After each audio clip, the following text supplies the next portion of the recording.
आज यह कक्षा पुनः शास्त्री प्रथम वर्ष के लिए लगाई गई है।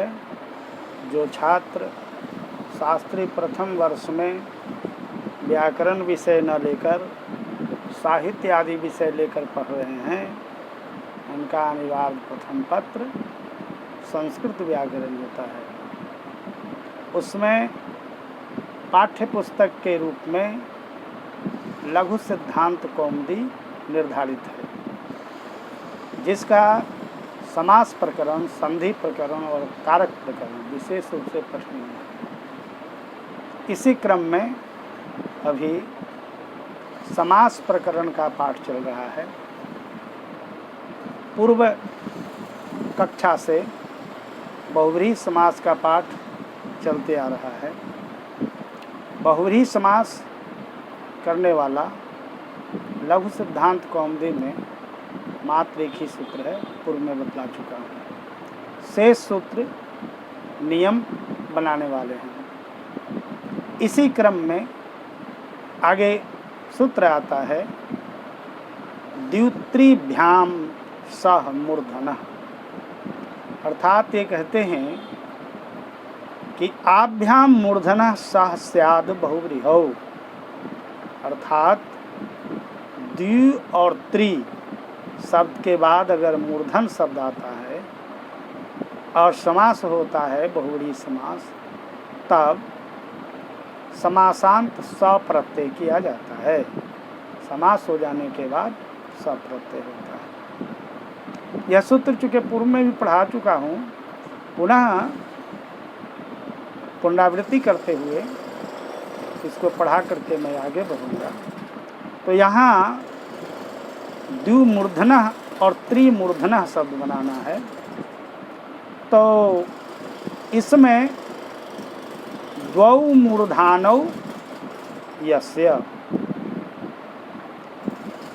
इस अर्थ में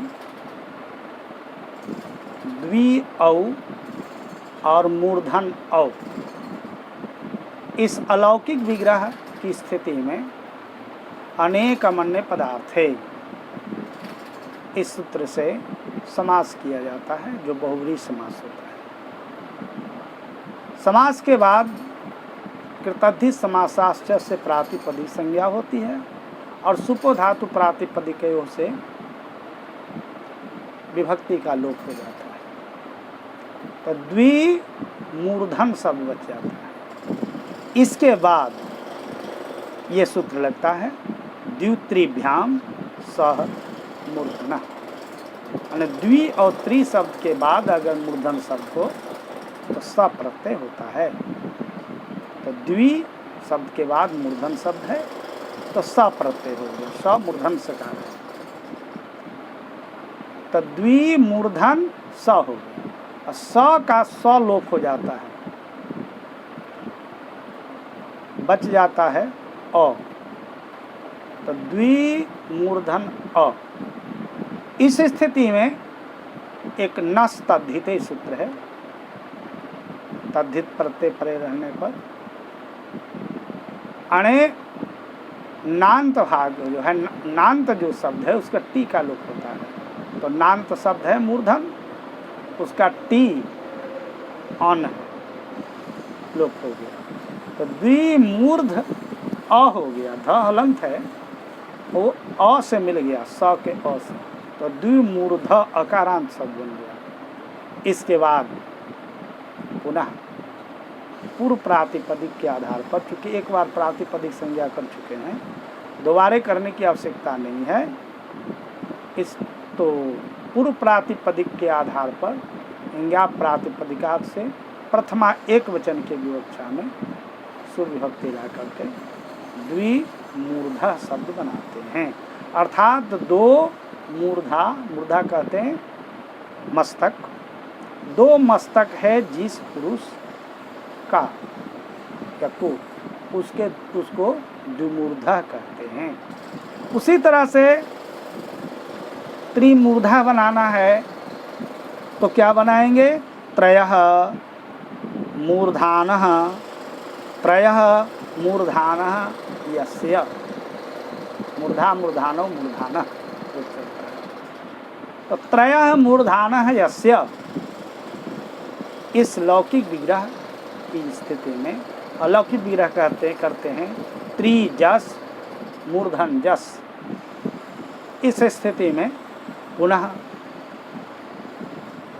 अनेक मन्य पदार्थ है, इस सूत्र से बहुव्रीहि समास करते हैं। यह सूत्र कहता है कि अनेक समर्थ सुबंध किसी दूसरे पद के अर्थ में समास्त होता है, तो अन्य पद के अर्थ में समस्त हुआ है, जिसके 3 मूर्धा होंगे।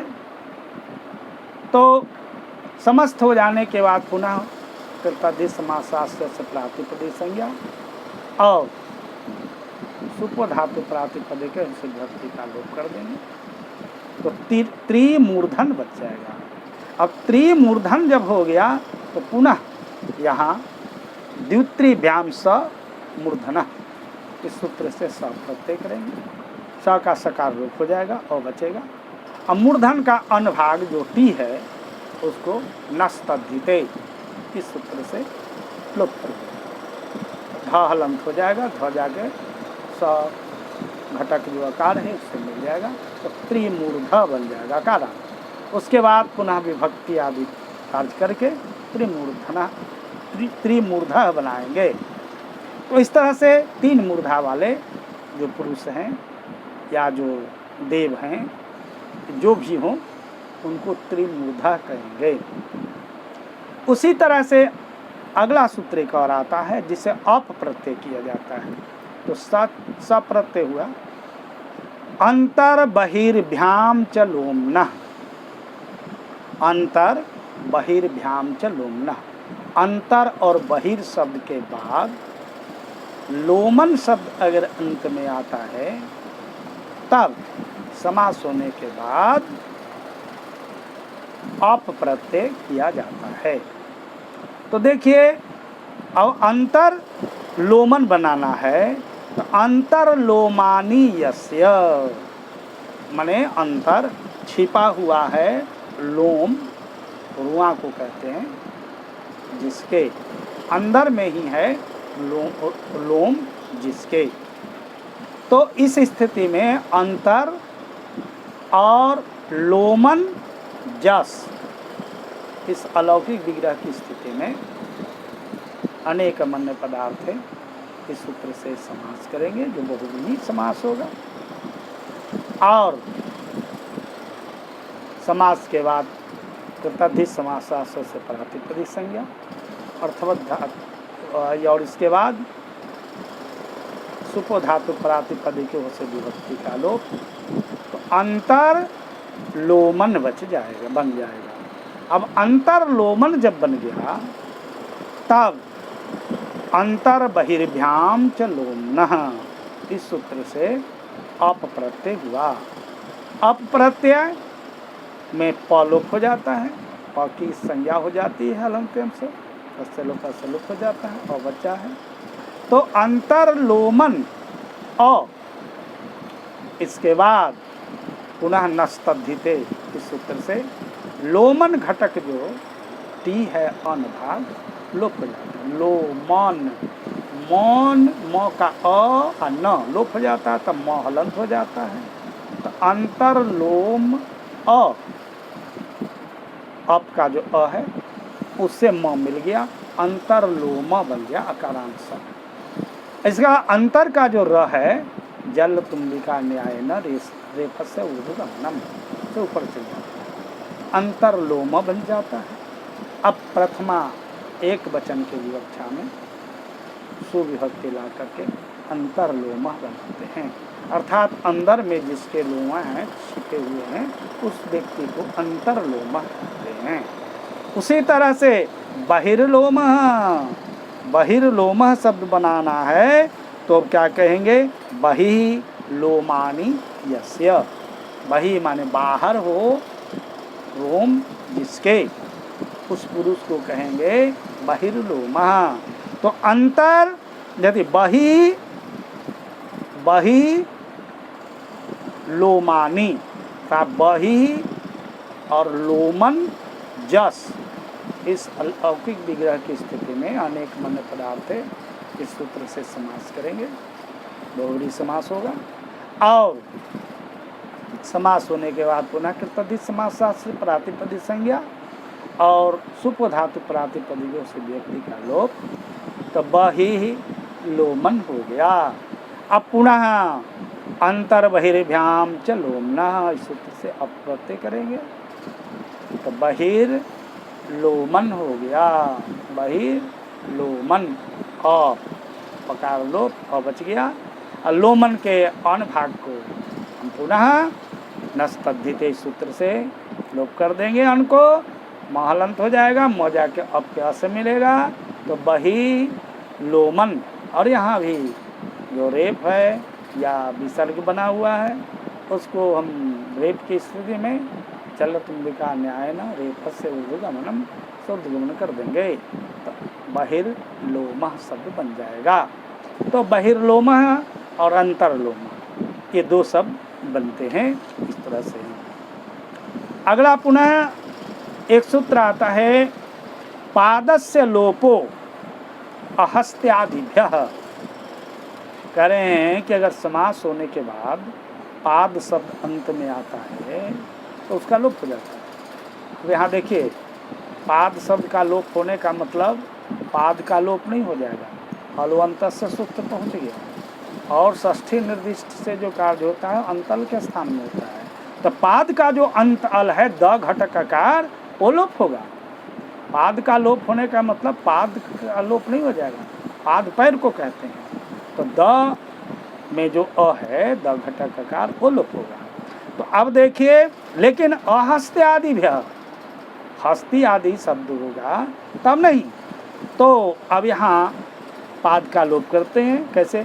व्याघ्रस्य इव पादौ यस्य, व्याघ्रस्य पादौ, व्याघ्रस्य पादौ इव पादौ यस्य। बाघ के पैर के समान बाघ पैर हो जिसको, उसको क्या कहेंगे?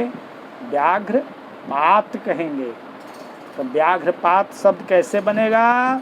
तो व्याघ्र शब्द से व्याघ्रस्य पादौ इव पादौ यस्य, इस को क्या कहें? व्याघ्र पादौ इव पादौ यस्य। इस स्थिति में व्याघ्र पाद औ,